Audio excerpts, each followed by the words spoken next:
Baik, assalamualaikum warahmatullahi wabarakatuh. Bismillahirrahmanirrahim. Sekarang kita akan melaksanakan kuliah online, mata kuliah makroekonomi syariah di Departemen Ilmu Ekonomi Syariah IPB University. Karena adalah pertemuan ke-8 yaitu materi UAS ya. Ini adalah sebenarnya pengantar ke model pertumbuhan ekonomi. Kita akan membahas bagaimana pasar barang dan pasar uang dalam perekonomian Islami. Karena apa?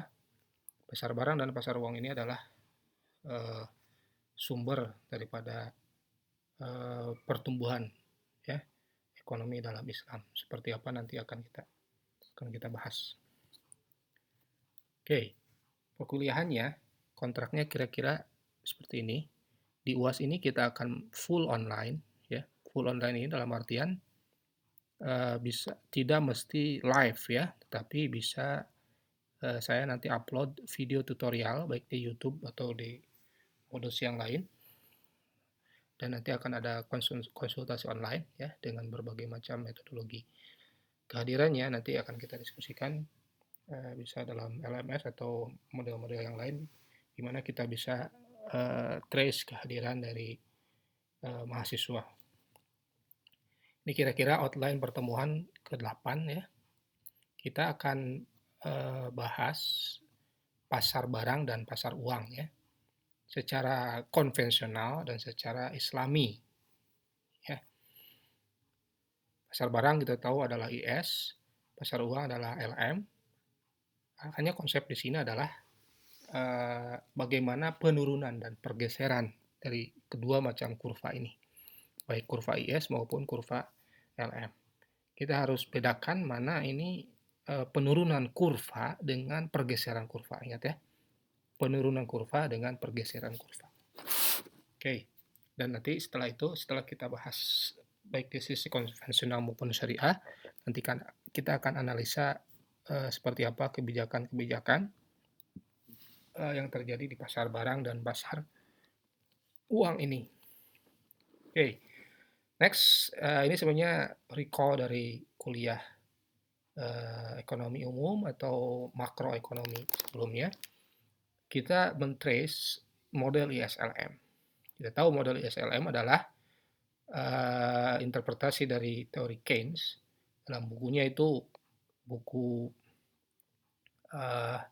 The General Theory ya, of Interest Rate, Money dan seterusnya. Coba Anda baca buku ini ya. Menariknya dalam buku ini adalah bahwa ini tidak berbentuk analisa kurva dan seterusnya, tapi adalah filosofinya ya. Tetapi model ISLM ini kemudian dikembangkan oleh murid-murid Keynes sehingga kita lihat kurva-kurva seperti yang kita tahu, kurva IS dan kurva LM ini. Apa sih sebenarnya tujuan dari model ISLM ini? Ini adalah sebenarnya model untuk menunjukkan apa yang menentukan pendapatan nasional pada berbagai tingkat harga. Jadi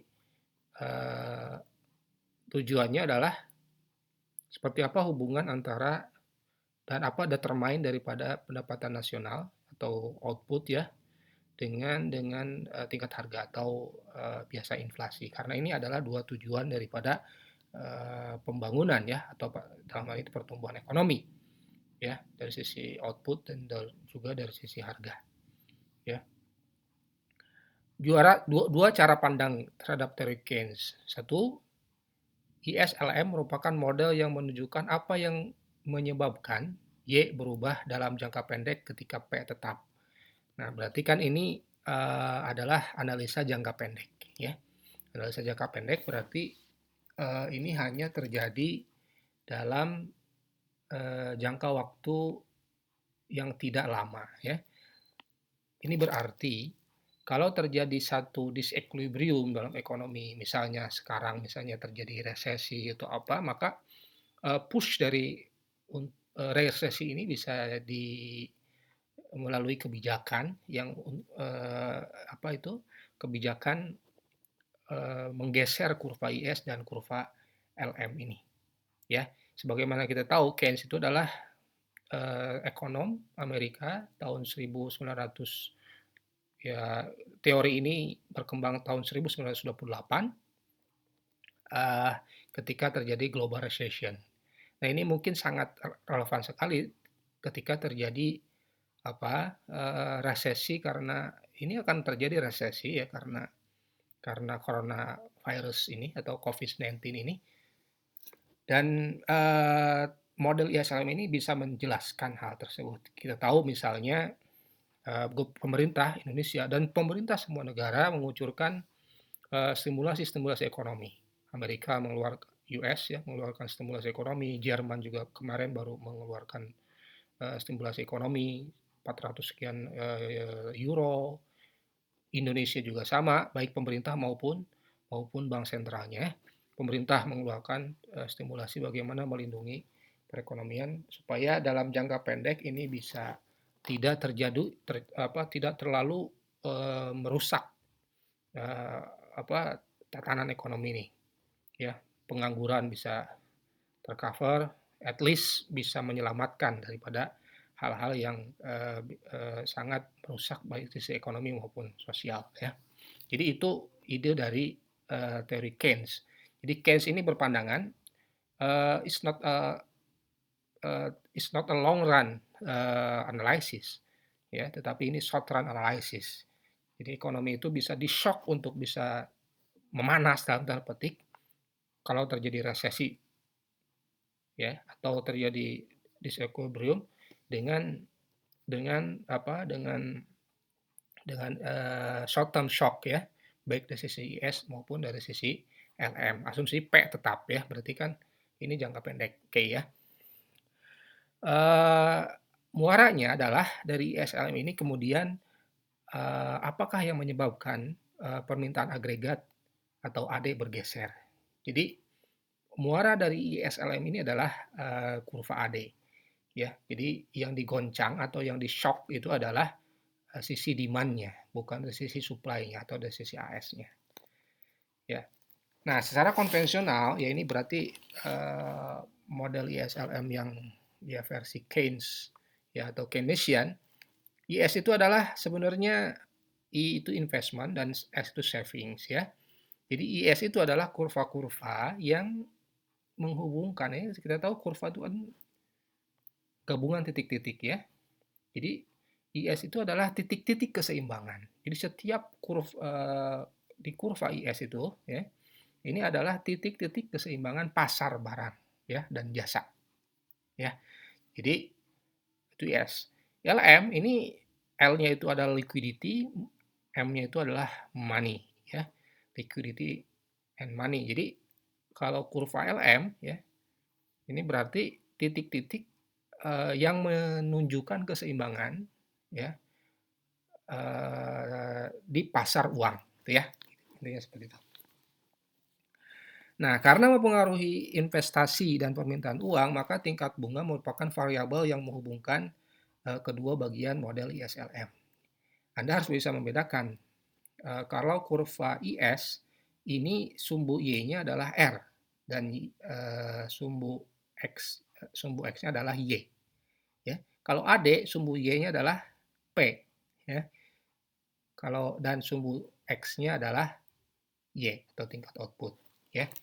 Jadi sumbu Y-nya adalah R ya atau tingkat bunga. Atau kalau dalam syariah nanti bisa misalnya mudorobah selling rate.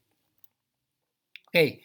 Nah, dari ISLM kemudian jadi model ADAS ya. Di mana ISLM ini adalah sebenarnya masuk ke AD ya, agregat demand. Oke. Nah, tadi sudah dijelaskan tadi bahwa IS dan LM itu adalah keseimbangan-keseimbangan di pasar barang dan pasar uang. Apa yang menghubungkannya? Yang menghubungkannya adalah tingkat bunga. Karena apa?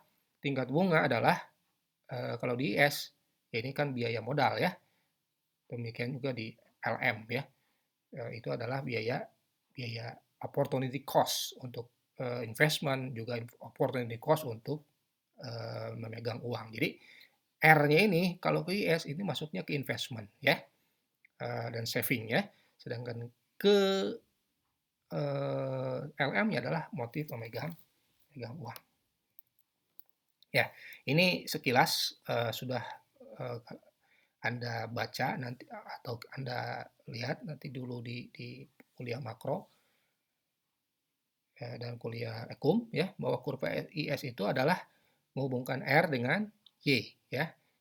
Kita tahu istilah perpotongan Keynesian ya, pengeluaran agregat atau pengeluaran aktual ya, atau inilah yang disebut GDP ya, dan juga pengeluaran yang direncanakan. Nah, coba Anda lihat lagi buku MenQ-nya ya, karena ini penting dan analisanya sama. Apa sih membedakan dari yang makro syariah dengan ini? Makro syariah itu diambil daripada, bukan diambil ya, analisanya masih kita gunakan framework konvensional. Kita menpurify sesuatu hal yang misalnya dilarang dalam secara syariah. Misalnya kalau R dalam dalam konteks konvensional itu namanya suku bunga, interest rate. Kalau kita bisa kalau dalam konteks syariah diganti dengan mudorobah sharing rate. Ya, nah ini kurva barang. Ya intinya adalah kita akan menganalisa misalnya bagaimana government expenditure dengan pajak ya akan mempengaruhi perekonomian. Misalnya G naik maka masuk apa? G naik maka output akan naik, C akan naik, Y akan naik dan seterusnya. Sehingga inilah yang menyebabkan ada apa disebutnya ini ada pengganda ya atau government multiplier ya, dan juga tax ada multipliernya. Nah, ya. Yang perlu ditelusur adalah G naik itu ke IS dulu ya, ke IS dulu, lalu IS masuk ke AD, AD masuk ke ADAS ya, sehingga output akan naik ya. Jadi kurvanya nanti bisa kalian tanyakan. Nah, nanti di ujian itu harus runtun tuh ya dari ISLM lalu ADAS. Oke ya. Demikian juga ketika terjadi eh, pengganda pajak ya. Nah, misalnya ini, G naik maka E akan naik ya. E naik maka ya, karena Y sama dengan AE ya, maka IS akan naik ya, bergeser. IS bergeser dengan asumsi LM konstan, maka AD akan bergeser ya. AD bergeser maka dengan AS yang konstan maka output akan naik. Ini yang terjadi dalam situasi sekarang ketika ekonomi dinilai terlalu rendah ya. Ekonomi dinilai terlalu rendah, maka pemerintah melakukan stimulasi ekonomi ya, melakukan stimulasi ekonomi, misalnya ada subsidi gitu ya, ada subsidi listrik, juga ada BLT ya, bantuan langsung tunai dan seterusnya, itu akan mendorong itu akan naik, LM akan IS akan naik, agregat demand akan naik, dan Y akan naik, dan P akan naik, gitu ya. Oke, nah bagaimana dengan LM? LM ini secara konvensional ya, ini masih konvensional, adalah hubungan antara tingkat bunga dengan pendapatan ya di pasar uang. Jadi LM ini sebenarnya liquidity preference ya, and money di sini ya.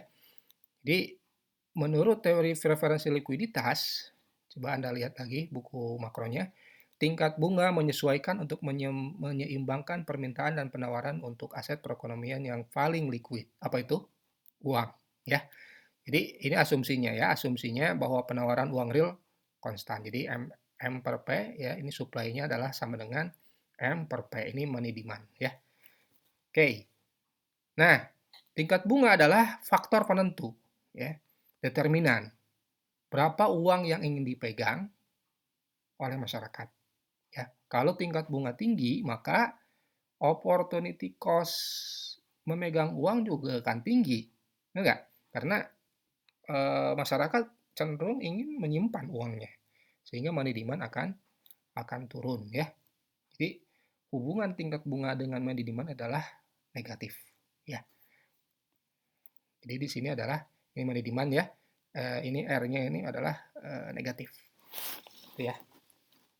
Nah, inilah yang menyebut ini ada apa ini keseimbangan uang real, ini money supply ya, ini money demand.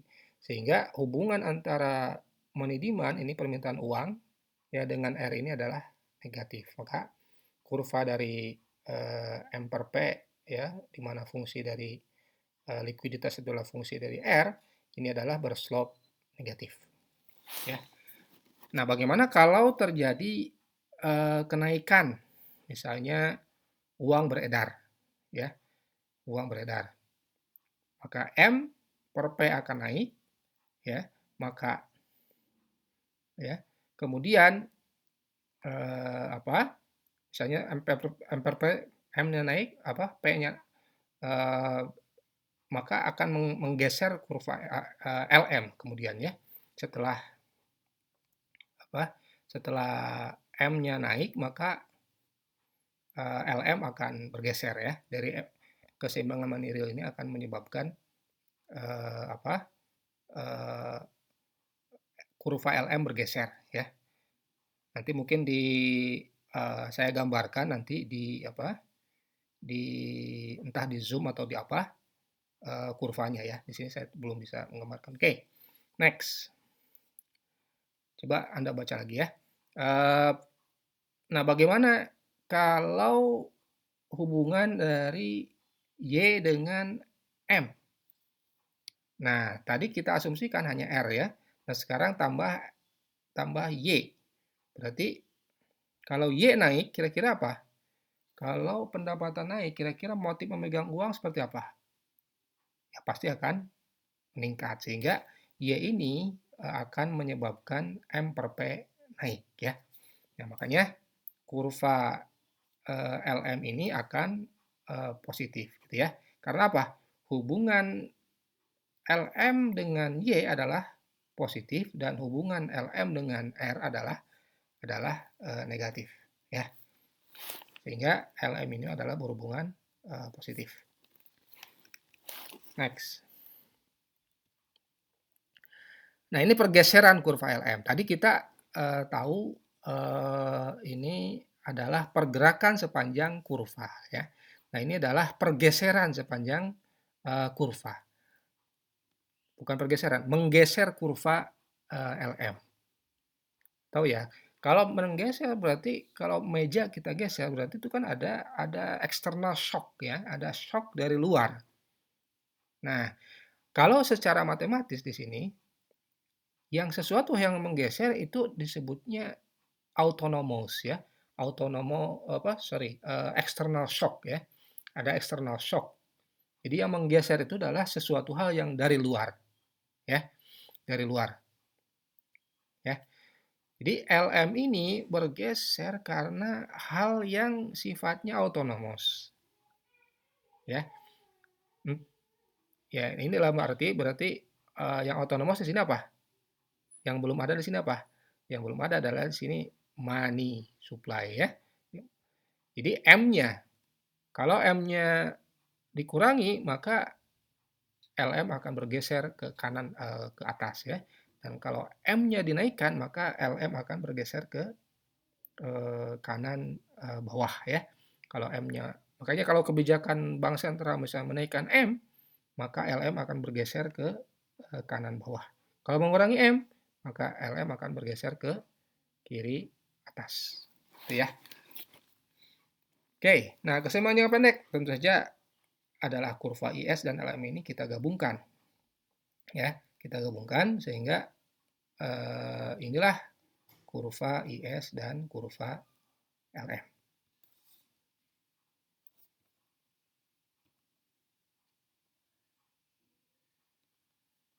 Oke, next. Bagaimana secara syariah? Jadi ISLM dalam framework ekonomi syariah. Sehingga kita harus tahu ISLM secara ekonomi dalam ekonomi Islami. Ya. Oke. Bagaimana kurva IS Islami? Wah, kita tadi sudah bahas bahwa IS itu adalah fungsi dari CIG. Bisa juga di sini tambah NX sama saja ya karena itu autonomous. Nah, dalam ekonomi Islam diperkenalkan konsep A. Ya, A ini adalah nisbah bagi hasil bagi pemilik dana. Jadi kalau dalam syariah, dalam konvensional itu R ya.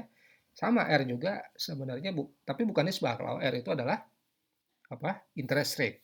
Interest rate itu apa?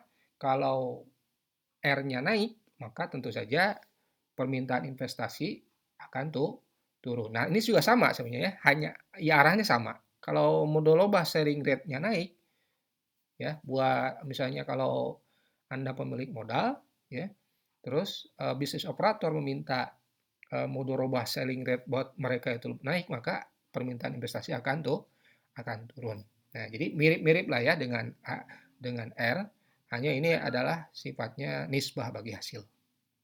Ya, diperkenalkan I, ya I itu adalah I0 minus IA, ya. Sehingga C ini ya ya C ini adalah fungsi sama CI G, di mana I-nya kita embeddedkan I0 minus IA ya. IA plus G. Nah, kita embeddedkan IA ya. IA itu apa?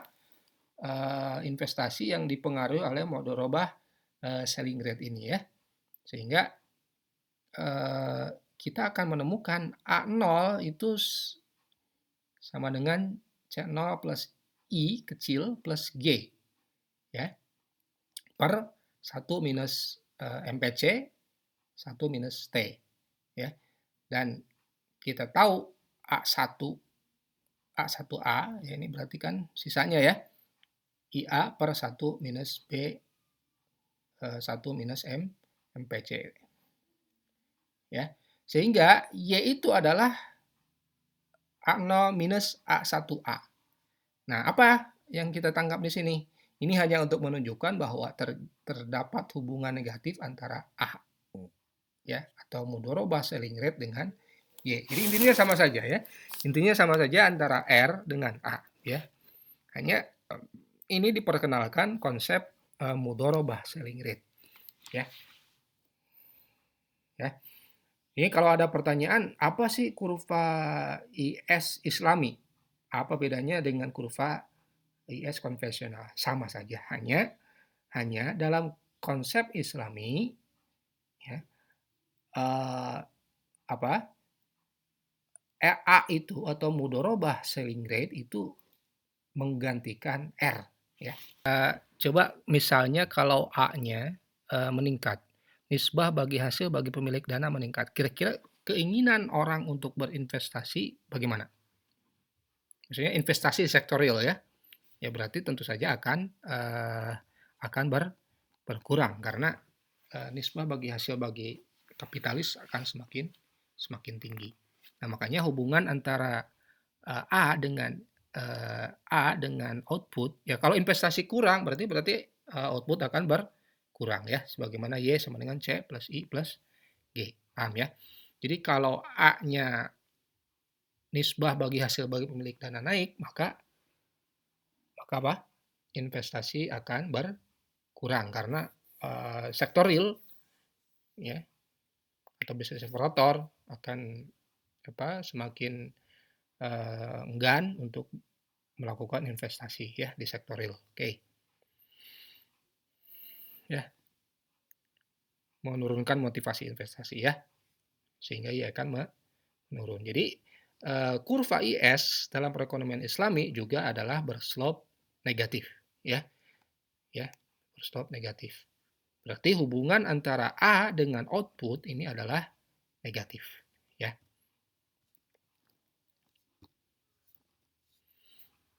Nah, tetapi dalam perkembangannya coba Anda bisa cek ya buku-buku ya misalnya buku Dewan Karim dan juga buku Nurul Huda dan juga buku-buku makroekonomi Islami. Nah, ini banyak sekali ya berbagai macam kurva IS ya. Ada yang slope-nya ini seperti yang kita bahas tadi ya. Ini ketika perekonomian sudah mulai berjalan. Mungkin diawali dari sini ya. IS ini datar seperti ini. Karena apa?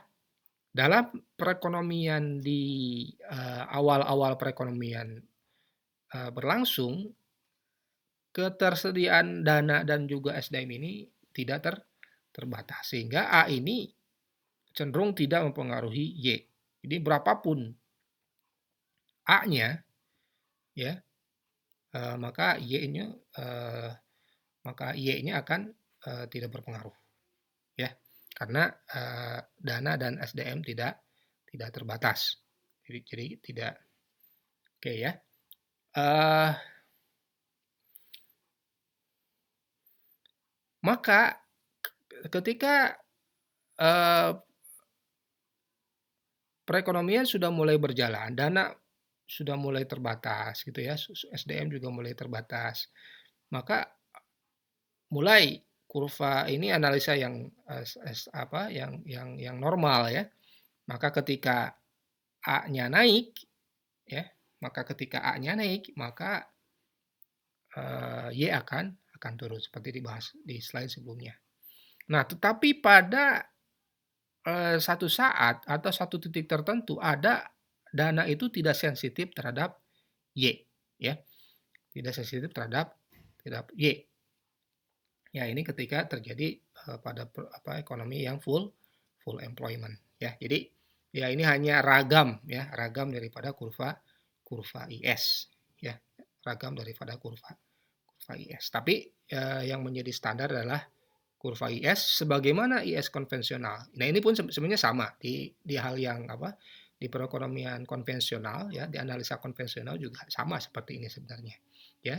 Dalam, tahap awal IS itu adalah datar seperti ini, dalam full employment adalah, hubungannya adalah inelastis, dan dalam situasi normal hubungannya adalah negatif ya. Nah, bagaimana LM Islami? Nah, LM Islami ini di pasar uang ya, di pasar uang. Kita tahu, LM itu menghubungkan antara A dengan Y, menghubungkan antara mudharabah selling rate dengan Y. Nah, ada mudharabah selling rate A di sini, ini berhubungan dengan motif memegang uang yang sesuai syariah.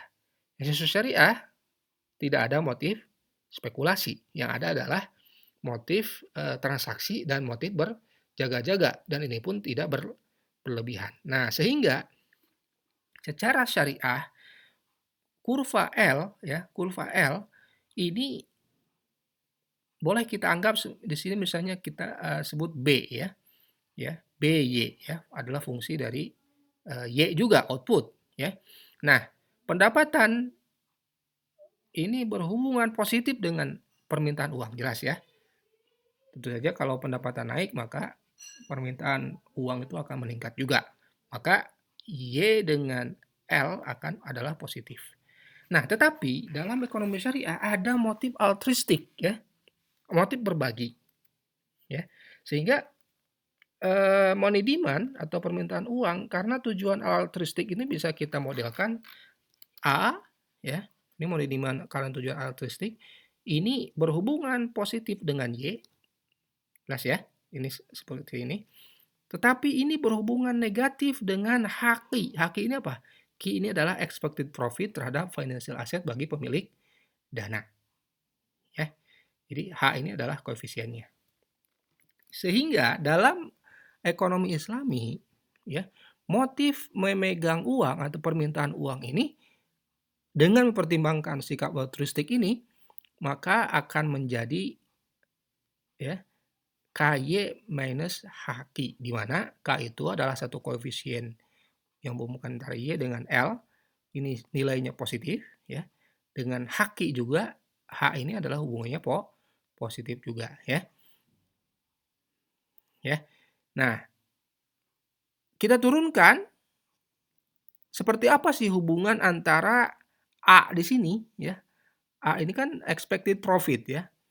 Expected profit dari satu investment ya, Q ya.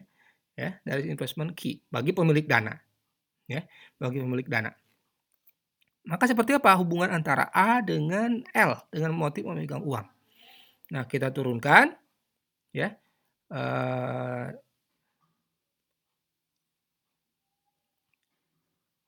kita turunkan, hasilnya ya, ini bisa kalian telusuri ya, hasilnya adalah 1/H aksen dikali KY minus M per P ya. Ya. Nah, apa hubungan A dengan Y? A dengan Y hubungannya positif. Ya.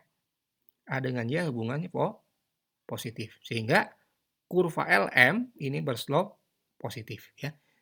Kalau sebelumnya kurva IS ini hubungannya dengan apa? Dengan A dalam kurva IS itu adalah negatif, maka dalam LM ini hubungannya positif. Loh, sama saja dengan konvensional. Betul, sama, tetapi A di sini sudah mempertimbangkan ya motif uang yang altruistik dengan motif uang yang untuk transaksi dan berjaga-jaga ya. Motif transaksinya masuk ke Y ya. Sedangkan motif berjaga-jaganya nanti berjaga-jaga karena ini tidak berlebihan, berarti ada di sini juga ada memasukkan komponen altruistik ya. Nah, inilah kurva LM secara Islami atau kita sebut ini LAM ya. Jadi liquidity and altruistic ya, money ya. Paham ya? Jadi LAM ini makanya kita sebut Islam ya. ISLM ya. ISLM atau secara syariah itu Islam ya. Jadi LAM di sini adalah satu kurva yang berdasarkan permintaan terhadap likuiditas atau uang yang dimotivasi ya oleh profit ya. Tadi itu kalau profit key itu dengan altruistik ya, dengan sikap berbagi. Ya. LM dengan LAM ini slope-nya positif. Ya, slope-nya positif. Ya. Perbedaannya adalah bahwa LAM ini dibangun dari permintaan berdasarkan motif memperoleh profit dari investasi dengan mempertimbangkan sikap altruistik. Di samping itu, unsur spekulasi tidak masuk dalam kurva LAM.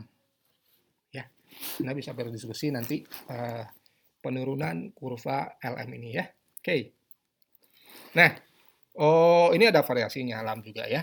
Ketika LAM itu bisa vertikal, bisa horizontal ya, tapi bisa juga ya standar tadi yang hubungannya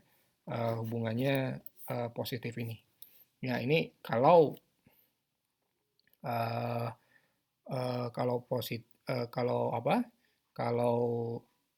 vertikal ini berarti uang itu permintaan uang tidak responsif terhadap A ya. Ini berarti kan perekonomian masih dalam periode awal ya, yang belum full employment. Nah, ketika A-nya sudah sampai sama dengan 1, maka R dan Q akan tinggi sehingga permintaan uang sangat responsif terhadap A. Ya.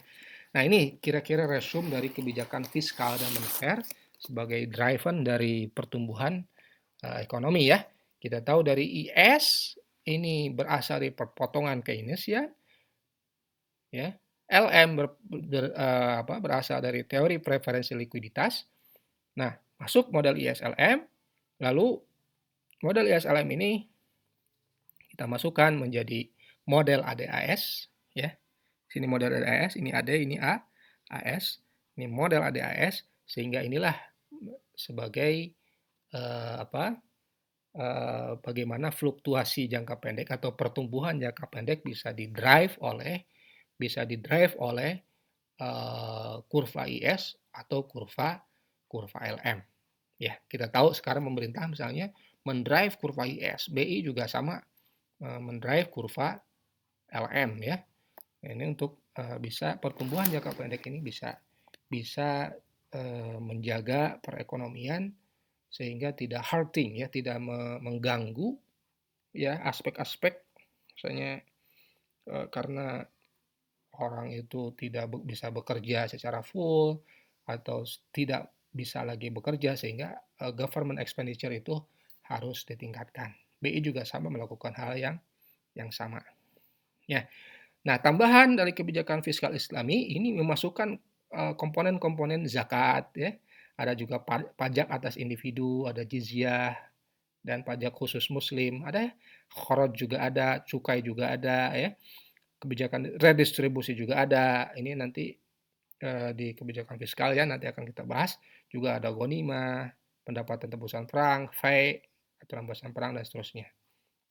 Ya, tentu saja concern-nya adalah bagaimana akurasi perhitungan zakat. Bagaimana zakat ini kemudian di-embedded-kan ke dalam model ISLM. Kira-kira kalau zakat apa kita embedded-kan? Coba Anda pikirkan ya. Ini sekaligus sebagai bahan perenungan. Coba kalau kira-kira kalau zakat ini kita masukkan ke model ISLM seperti apa? Berarti kan bisa masuk ke transfer payment yang non dari government ya, non government. Ya, kira-kira seperti apa? Coba analisanya. Ada lagi sukuk misalnya. Kalau sukuk, pemerintah ingin menaikkan sukuk, berarti apa itu? Coba analisanya. Ya, ya, oke. Jadi semua dampak makroekonomi ya untuk mendrive pertumbuhan ekonomi itu harus kita masukkan dalam kerangka yang standar ya, yaitu apa? Dalam ini kebijakan Keynesian ya. Demikian pula kebijakan moneter secara Islami ya. Tetapi secara Islami prinsip kebijakan moneter adalah pelengkap dan penyempurna sistem berdasarkan produksi perdagangan barang dan jasa. Kita tahu bahwa Imam Ghazali menyebut uang itu adalah cermin. Jadi jangan sampai apa? Jangan sampai aset finansial itu terlalu menggelembung yang itu tidak merefleksikan aset realnya. Makanya konsep A dalam ekonomi Islam itu tadi mudharabah itu kan pasti berdasarkan berdasarkan underlying transaction-nya, underlying investment-nya ya. Kalau dalam secara konvensional terus saja bisa terus berulang-ulang ada secondary tertiary market dan seterusnya sehingga aset finansial itu menggelembung ya. Ya. Karena apa? Karena ada motif spekulasi dari masyarakat. Mungkin itu dari saya. Nanti kalau ada pertanyaan bisa via forum ya dan juga bisa via online chat baik WA atau mungkin di LMS ya. Demikian dari saya. Kita tutup. Billahi taufiq wal hidayah. Assalamualaikum warahmatullahi wabarakatuh.